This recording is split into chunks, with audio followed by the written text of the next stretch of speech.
Mga kapuso, atin namang alamin ang pinakahuling sitwasyon sa ilang terminal sa Dagupan City ngayong Martes Santo. Makibalita tayo live kay Sandy Salvacio. Sandy?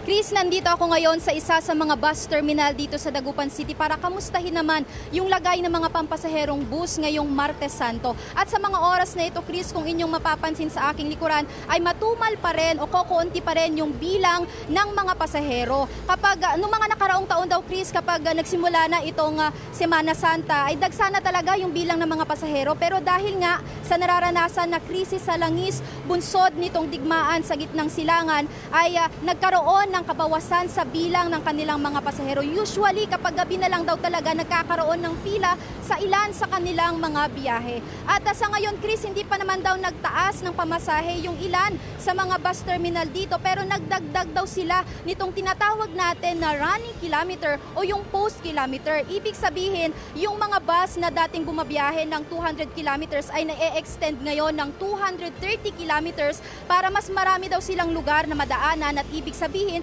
ay mas marami na silang mga pasahero na madadaanan. At maliban dyan, Chris, nagkaroon na rin ng extension sa kanilang mga interval.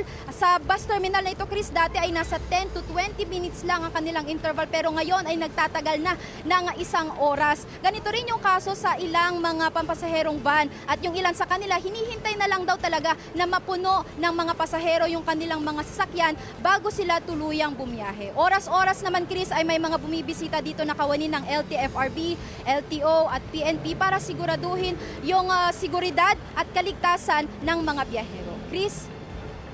Maraming salamat, Sandy Salvacio.